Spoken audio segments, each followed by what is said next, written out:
bienvenue dans Euronews Soir, votre rendez-vous d'actualité européenne et internationale. Voici les titres de cette édition. Après l'amende record contre Google, Bruxelles ouvre une enquête sur Amazon pour vérifier s'il respecte les règles de concurrence de l'Union européenne. Dans l'actualité également, le vote sur le CETA au Parlement français repoussé à la semaine prochaine. L'accord de libre-échange entre le Canada et l'Union européenne est très critiqué. Et puis cette décision du parquet de Paris à l'issue de l'enquête sur le crash du vol Rio-Paris en 2009. Il demande un procès contre Air France et un non-lieu pour Airbus. On terminera ce journal avec la vente aux enchères d'un trésor inestimable. Un ancien stagiaire de la NASA va se séparer de vidéos des premiers pas sur la Lune. Je vous le disais en titre, Amazon est dans le viseur de Bruxelles.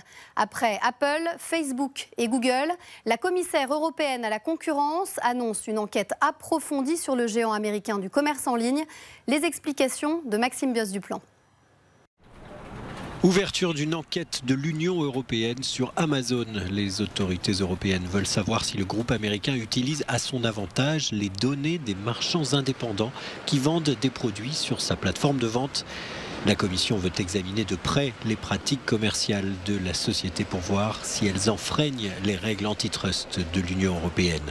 Nous allons coopérer avec la Commission européenne, a réagi Amazon dans un communiqué. Amazon, comme Google ou Facebook, fait partie des cibles régulières des autorités de régulation commerciale. Malgré les amendes parfois astronomiques qui leur sont infligées pour violation des règles de concurrence, les GAFA ont une telle puissance financière que les experts doutent de l'efficacité de sanctions. En l'espèce, Amazon se porte bien et même plutôt très bien. Son Prime Day, opération mondiale de soldes pour ses clients Prime, a généré, selon la banque JP Morgan, plus de 5 milliards de dollars en 2 jours. Les revenus d'Amazon ont encore augmenté de 30% en 2018 et Jeff Bezos, son patron, est l'homme le plus riche du monde. Le CETA, ce traité de libre-échange entre l'Union européenne et le Canada, est au cœur de très vives tensions. Plusieurs associations sont vent debout et demandent aux députés français de ne pas le ratifier. Le vote au Parlement a été repoussé à mardi prochain. Sandrine Delorme. Le moins que l'on puisse dire, c'est que le CETA provoque toujours une levée de boucliers en France. Ce traité de libre-échange entre l'Union européenne et le Canada, entré en vigueur à 95% il y a 18 mois, doit être ratifié par les 38 assemblées nationales et régionales de l'Union pour être totalement appliqué. Le débat officiel a lieu aujourd'hui à l'Assemblée nationale française et les oppositions sont très remontées. Certains demandent même un ajournement du vote et un référendum. Antidémocratique, climaticide et dénoncé des deux côtés de l'Atlantique, cet accord de libre-échange va provoquer un incroyable dumping économique et social. De tels bouleversements mériteraient amplement un référendum pour que chaque Français soit amené à se prononcer. Bovins canadiens nourris aux farines animales, dopés aux antibiotiques activateurs de croissance, les élus de tous bords appellent le gouvernement à mettre en avant le principe de précaution face à ces risques sanitaires et à ne pas déstabiliser la filière française. Vous affirmez que de toute façon, aucune viande issue de bovins nourris aux farines animales ne sera autorisée sur le marché européen par ce traité. C'est faux. Et votre ministère l'a lui-même reconnu hier, finalement, en conférence de presse. Aucune clause de l'accord CETA ne permet d'imposer en effet cette interdiction à nos importations. Non, nous n'avons avec le CETA aucun moyen de nous protéger de ces viandes aux farines animales. Le gouvernement français se perd donc dans des détails importants. Si les farines animales issues de ruminants sont interdites au Canada, celles qui contiennent des poils, du sang ou du gras de bovin sont pour l'heure autorisées et rien dans la législation européenne ne s'y oppose pour l'instant. Paris ne peut pas non plus mettre en avant une augmentation significative des exportations françaises vers le Canada. Les derniers chiffres sont similaires à 2015. Plus de 70 organisations, Attaque France, la CGT, Greenpeace, ont demandé solennellement aux députés de ne pas ratifier le CETA, tout comme 7 députés canadiens qui ont appelé les élus français à faire la différence en ne ratifiant pas le CETA, car, je cite, il représente un danger pour l'agriculture, la santé et l'environnement. Depuis l'entrée en vigueur du CETA il y a 18 mois, le Canada a exporté 1000 tonnes de viande de bœuf vers l'Europe, soit à peine 2% du quota autorisé. D'après le gouvernement français, notre pays en a importé 119 tonnes en 2 ans. En Allemagne, Ursula von der Leyen, fraîchement élue présidente de la Commission européenne, a cédé sa place de ministre de la Défense à Annegret Kramp-Karrenbauer. La tâche ne s'annonce pas simple pour la présidente de la CDU, Laura Berlioz. 3 femmes pour une passation de pouvoir ce mercredi matin. C'est en présence d'Angela Merkel qu'Annegret Kramp-Karrenbauer a prêté serment à Berlin pour succéder à Ursula von der Leyen au poste de ministre de la Défense. La plus ancienne ministre d'Angela Merkel a quitté ses fonctions car elle a été confirmée ce mardi à la tête de la Commission par le Parlement européen. Élue d'une courte majorité avec 383 voix, elle laisse place à Annegret Kramp-Karrenbauer, actuelle dirigeante de la CDU. Le choix de cet allié proche d'Angela Merkel a surpris tout le monde. La presse allemande parle d'une promotion visant à la relancer dans la course à la chancellerie, puisqu'Angela Merkel a renoncé à un nouveau mandat. Elle récupère pourtant un ministère en difficulté, tant les scandales se sont multipliés ces dernières années.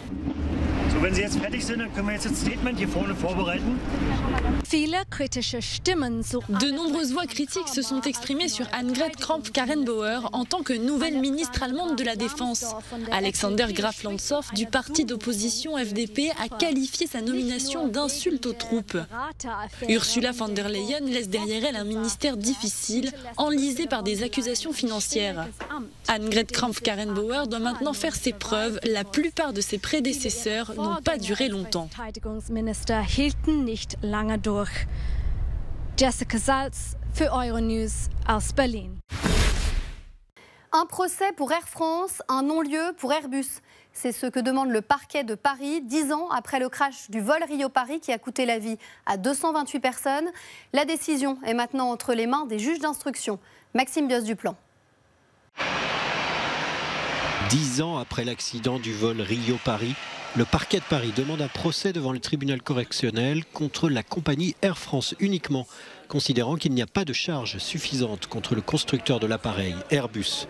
Après 10 ans de procédure et plusieurs rapports d'experts, ce sont donc les juges d'instruction qui vont désormais décider d'ordonner ou non un procès contre Air France uniquement.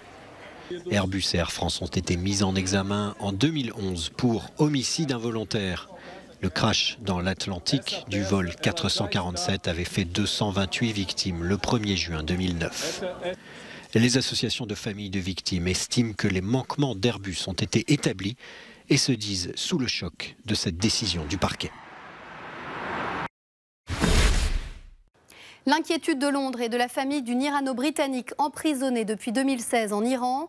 Cette femme de 40 ans a été transférée en psychiatrie dans un hôpital où elle est surveillée par les gardiens de la Révolution. Les détails d'une affaire qui alimente les tensions entre les deux pays. Yohann Jametta d'Angelo. Après avoir passé 3 ans dans une prison en Iran, la voici transférée dans un hôpital psychiatrique.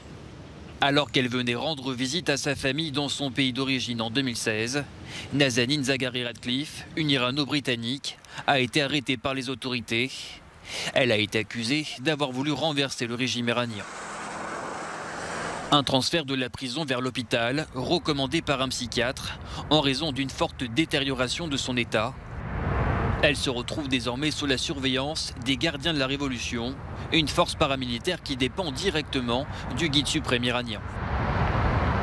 Ce transfert intervient alors que les relations entre le Royaume-Uni et l'Iran se sont nettement dégradées depuis que Téhéran a tenté d'empêcher début juillet le passage d'un pétrolier britannique dans le détroit d'Ormuz.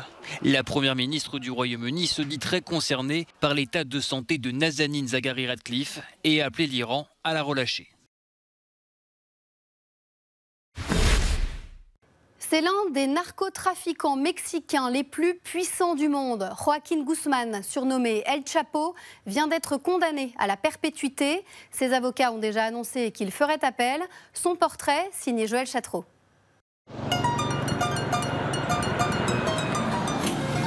Bienvenue en Sicile mexicaine, le surnom de cette région de Sinaloa où plusieurs grands narcotrafiquants ont fait leurs premières armes.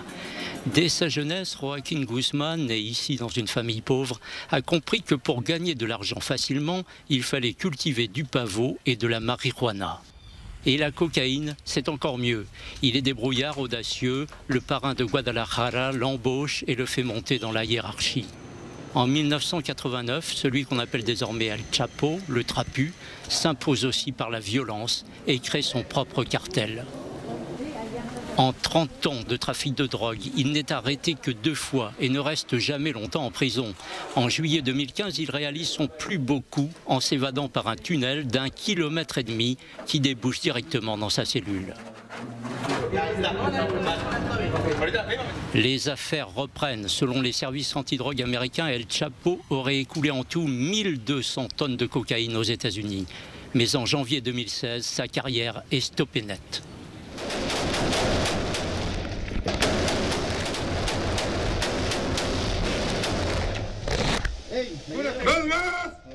Les forces spéciales le délogent violemment d'une maison où il se cachait à Los Mochis, sur la côte pacifique.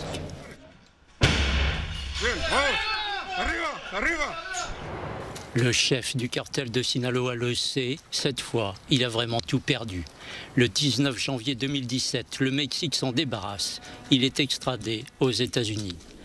À 62 ans, El Chapo chute dans le néant de la prison à vie. Il n'a même pas le droit de revoir sa jeune femme, Emma, une ex-reine de beauté de 32 ans, sa cadette, qui, elle, s'en remettra peut-être.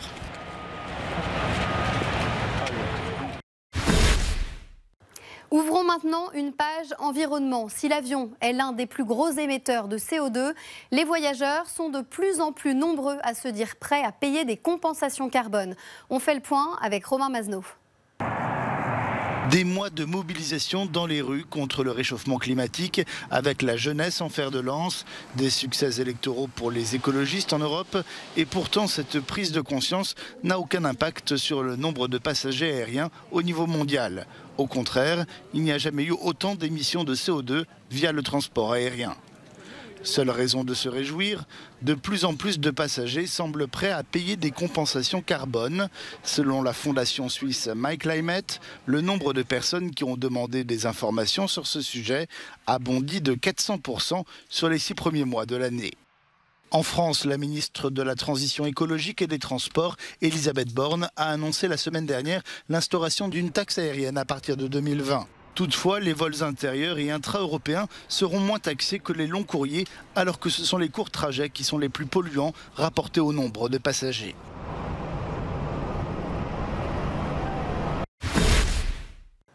On termine ce journal avec une vente aux enchères exceptionnelle qui aura lieu ce week-end chez Sotheby's à New York. Un ancien stagiaire de la NASA vend des vidéos inestimables, celles des premiers pas sur la Lune. Nathan Joubiou. À l'occasion des 50 ans des premiers pas de l'homme sur la Lune, un ancien stagiaire de la NASA pourrait devenir millionnaire. Ce samedi, Gary George, un ingénieur de 65 ans à la retraite, va mettre aux enchères des bandes vidéo de la mission Apollo 11, déclarées perdues par la NASA en 2006. Achetées pour $218 au gouvernement américain, leur valeur s'élèverait aujourd'hui à plus de 2 millions de dollars. 3 d'entre elles sont même inestimables. Sur celle-ci, les premiers pas de Neil Armstrong et sa fameuse phrase «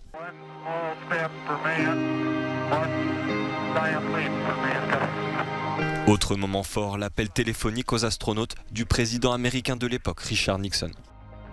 Hello, Neil and Buzz. I'm talking to you by telephone from the Oval Room at the White House. Ces bandes vidéo n'ont jamais été restaurées, ce sont les plus anciennes et les plus authentiques retraçant cet événement historique. Le son et les images ont été enregistrés par une caméra mise en place par Neil Armstrong sur le sol lunaire. Elle s'y trouve encore aujourd'hui. C'est la fin de ce journal. Merci de l'avoir suivi. Très bonne soirée sur Euronews. À demain.